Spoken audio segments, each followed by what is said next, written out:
할렐루야. 오늘도 하나님과 가까이함 이 복임을 증거하며 살아갈 수 있는 저와 여러분이 되기를 주의 이름으로 축원합니다. 72편입니다. 72편 1절입니다. 하나님이여 주의 판단력을 왕에게 주시고 주의 공의를 왕의 아들에게 주소서. 아멘. 하나님이여 주의 판단력을 왕에게 주시고, 주님의 판단력, 이것을 열왕기에서나 역대서에서 말씀할 때는 듣는 마음이라고 얘기합니다. 잘 들어야 판단이 됩니다. 잘못 들으면 오해가 됩니다. 좋은 말도 잘못 들으면요, 이것이 이상하게 들려요. 싫은 말도 잘 들으면요, 그것이 약이 됩니다. 어떠한 믿음으로 듣느냐, 그것이요 나를 살리는 능력이 되기 때문입니다. 솔로몬은 하나님이여 주의 판단력을 왕에게 주시고 주의 공의를 왕의 아들에게 주소서라고 말합니다. 주님의 판단력, 주님의 공의. 왜 이 솔로몬은 판단력과 거룩한 공의를 달라고 이야기합니까? 그 이유가 있습니다. 나는 왕이기 때문에 그렇습니다. 왕이 하는 게 무엇입니까? 통치도 있지만 왕은요, 부자들이나 권력 있는 자나 힘 있는 자들은요, 놔둬도 그냥 잘 살아갑니다. 그러나 약자, 힘든 자, 어려운 자, 고난당한 자는요, 누군가의 손길이 필요합니다. 그런데 그것이 무조건적인 도움의 손길이 있다면 이 땅은 더 힘들어집니다. 그래서 도와할 것을 돕고 옳은 사람을 옳다하게 하고, 가난하지만 그릇된 사람을 향하여 당신 잘못되었어 라고 해줘야 하고, 그들이 뭔가를 할 수 있도록 상황과 형편을 열어주는 겁니다. 권력을 갖는다는 것은 힘 있는 사람과 함께 어울리라고 주는 것도 있겠지만, 그 힘을 가지고 약한 자, 고난당한 자, 어려운 자, 힘든 자들을 도와주라고 하나님께서 그들에게 권력을 주었다는 사실이에요. 우리에게도 마찬가지죠. 우리에게도 직분을 주십니다. 우리에게도 하나님이 허락하신 은혜의 직분을 주셔요. 이 직분은 내가 직분을 가지고 그냥 살아가는 것이 아니라 이걸 통하여서 하나님의 일을 하라고 우리에게 주었다는 사실이에요. 그렇다면 직분자들은요, 중직자들은요, 판단력이 있어야 하고요, 공의로움이 있어야 합니다. 그래서 무엇이 옳고 그른가를 판단하고 그것을 잘 지도할 수 있는, 또한 나 자신이 그대로 살아갈 수 있는 모습이 필요한 거예요. 2절부터 4절까지입니다. 그가 주의 백성을 공의로 재판하며 주의 가난한 자들을 정의로 재판하리니 의로 말미암아 산들이 백성에게 평강을 주며 작은 산들도 그리하리로다. 그가 가난한 백성의 억울함을 풀어주며 궁핍한 자의 자손을 구원하며 압박하는 자를 꺾으리로다. 아멘. 주의 백성, 주의 가난한 자, 이렇게 얘기하고 있습니다. 이 백성들은 누구냐? 주님의 백성이란 겁니다. 내 백성이 아니에요. 그래서 하나님의 대리 통치, 하나님이 나에게 통치권을 줬다면 그것은 내 마음대로 하는 것이 아니라 하나님이 인도하시고 역사하신 대로 통치해야 한다는 거예요. 그래서 하나님 저에게 판단력과 공의로움을 주세요라고 솔로몬은 기도하였다는 사실입니다. 내가 왜 잘 돼야 합니까? 하나님, 우리의 자녀들이 왜 잘 돼야 합니까? 우리의 가정이 왜 복을 누려야 합니까? 나 혼자? 아니에요. 하나님께서 나를 통하여 하나님의 선하신 계획들이 이루어질 수 있도록 우리는 기도해야 합니다. 하나님, 우리를 축복하여 주옵소서. 나를 축복하여 주옵소서. 우리 자녀를 축복하여 주셔서 정말로 주님과 같이 길을 걷는, 그래서 그 거룩한 축복을 통하여 하나님의 살아계심을 함께 나누고 복이 근원이 될 수 있는 믿음의 삶이 되게 하여 주옵소서. 하나님은 아브라함에게 복을 주시겠다고 얘기했고 그의 자손들에게 하나님의 복을 주시겠다고 얘기했어요. 그런데 그 복을 통하여 너희는 세상 모든 민족 가운데 그냥 뛰어나기만 하고 자랑거리가 돼, 이것이 아니라 너는 모든 민족에게 복이 될지어다. 할렐루야. 네가 복이 되라는 거예요. 그것은요, 나눔과 베품을 통하여 복이 되는 거예요.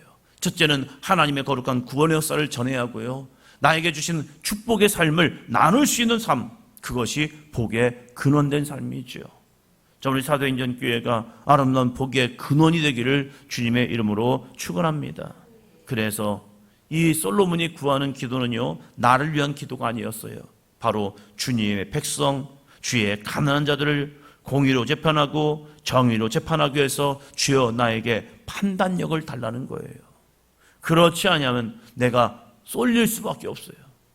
내가 끌리는 대로, 나는 부자가 좋으면 부자에게 끌리고요, 어떤 사람은 가난한 자가 좋으면 가난한 자에게 끌리는 거예요. 공의로움이 사라져버리면 문제가 돼요. 정치도 마찬가지죠. 뭐 이쪽이 됐든지 저쪽이 됐든지 좌우가 되었든지 자신들이 끌리는 대로 정의를 사라져버려요. 정의가 사라져버리니까 여기서 하면 이게 문제고 저기서 하면 저게 문제인 거예요.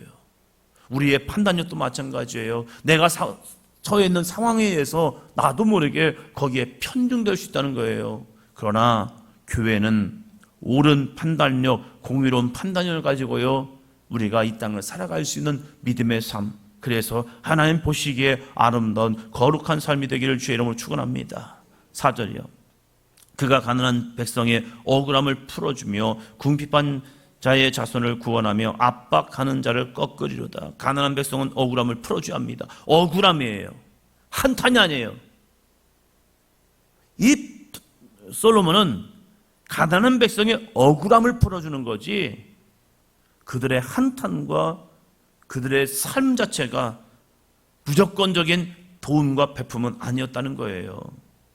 궁핍한 자들의 자손을 구원하며, 궁핍한 자는 누군가의 도움이 없으면 죽을 수밖에 없어요. 그래서 그들에게 먹고 살 수 있도록 최소한의 여건을 만들어주는 것이 왕을 해야 할 일이란 거예요. 또한 압박하는 자를 꺾으리로다. 불의한 자, 압박하는 자, 강폭한 자, 이들은요 꺾어놔야 합니다. 그래야 사회적 정의가 흘러가는 거예요. 그래, 너 힘이 있으니까 네 마음대로 할 수 있는 거지, 네 돈 가지고 네 마음대로 쓴다는데 뭐가 문제야? 아니죠. 사회가 정의롭게 흘러갈 수 있도록 절제하고 그들을 통제할 수 있는 모습도 있어야 한다는 거예요. 그래야 이 사회가 원만하게 돌아갈 수 있는 귀한 모습이 되고 있습니다. 그러면서 이 솔로몬은요 이렇게 마무리를 합니다. 19절이요.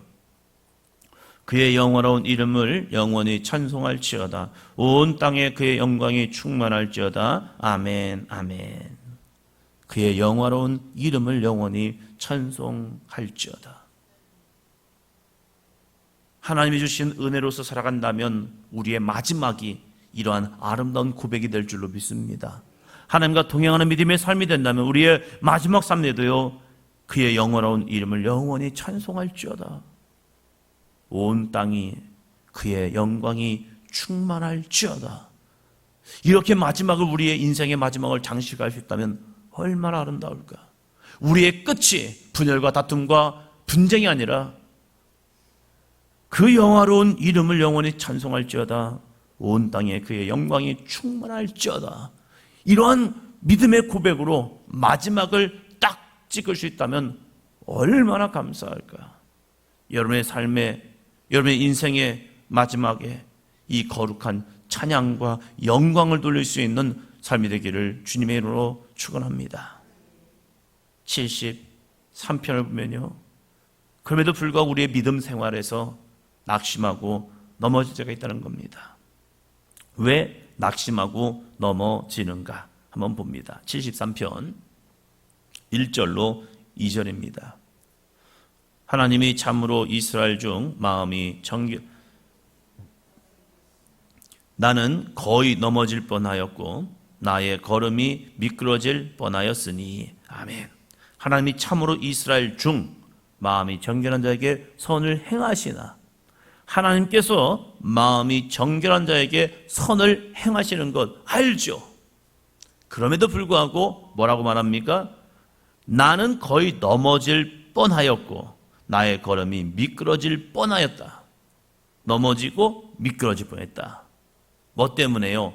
보는 것 때문에 그렇고 듣는 것 때문에 그래요. 우리는 보는 것에 예민하고 듣는 것에 민감합니다.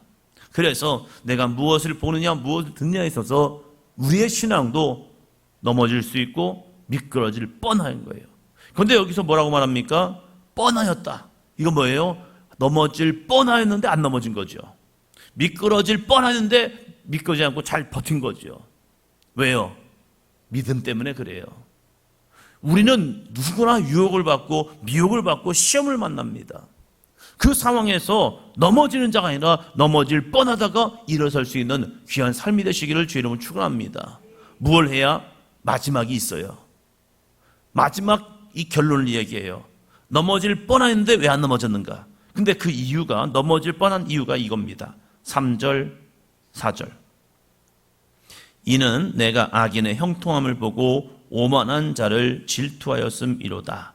그들은 죽을 때에도 고통이 없고 그 힘이 강건하며, 이는 내가 악인의 형통함을 보았고, 악인의 형통함, 나는 믿음 생활하면서 나갔는데 저 악인들은 믿음 생활 하지 않아요. 하나님을 불의해요, 하나님 앞에서. 그런데 그들은 형통한 거예요.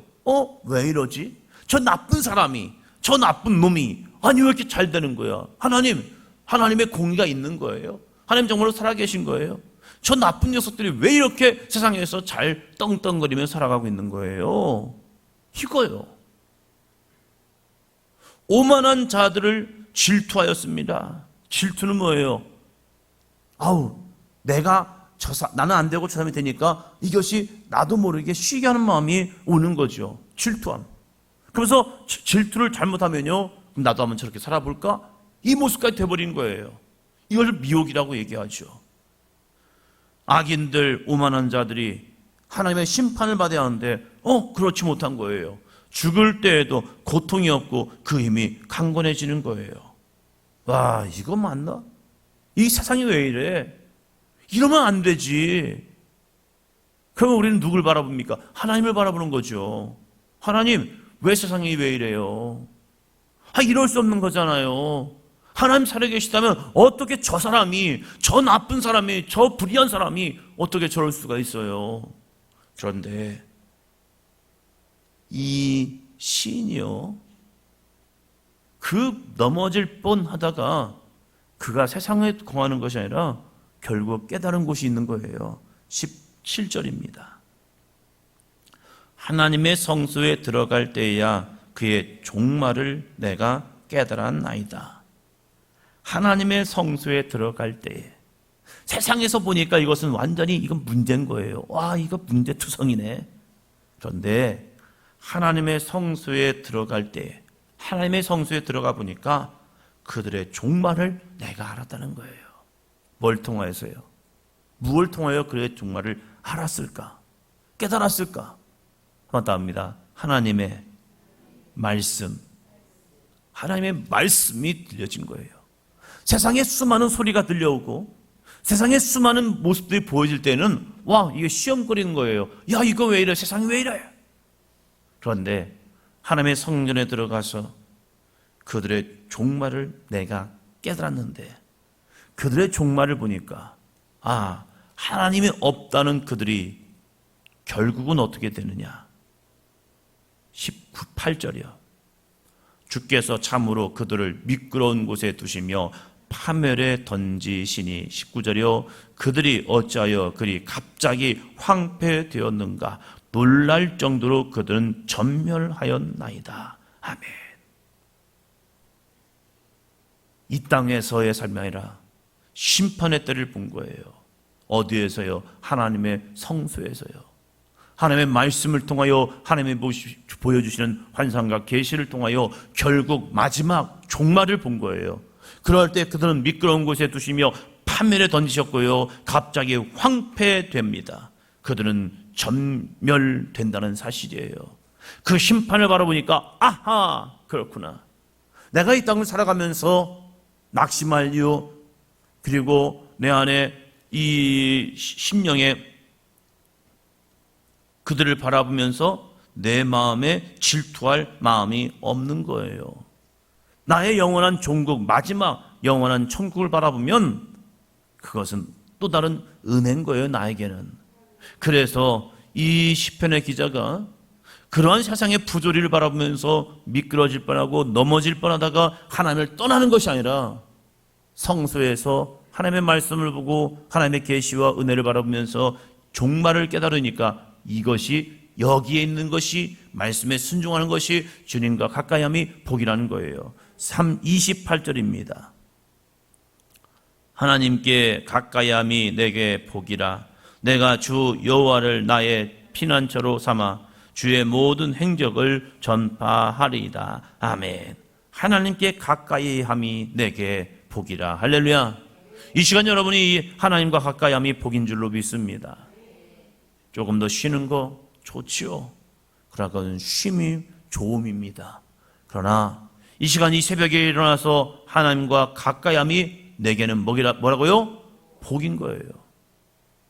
쉼은 나에게 즐거움을 줍니다. 쉼은 나에게 또 다른 힘을 줄 수 있습니다. 그러나 그것은 복은 아니에요. 그러나 힘들어도 어려워도 이 새벽을 깨우며 하나님과 가까이 함이 내게 복이라. 할렐루야. 평안함과 즐거움을 주는 것이 아니라 함께 복을 나눌 수 있는 삶이 되기를 주의 이름으로 축원합니다. 하나님과 얼마나 가까이 있느냐, 하나님과 얼마나 친밀하게 있느냐, 하나님의 뜻에 내가 얼마나 순종하느냐, 이것이 내게 복이라는 거예요.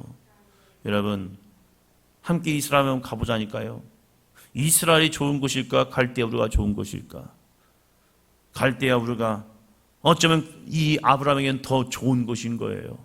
그래도 불구하고 하나님께서 그에게 지시하시고 명령하신 곳에 갔을 때 그 삶이 아름다운 복인 줄로 믿습니다.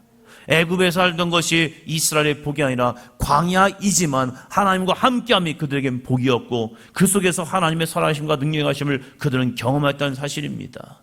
우리의 인생이 때로는 광야 여정일 수 있어요. 그러나 그 광야 여정 속에서 하나님과 함께함이 복임을 깨닫고 하나님의 베푸르신 은혜 속에서 날마다 찬송하며 영광 돌릴 수 있는 삶이 되기를 주님의 이름으로 축원합니다.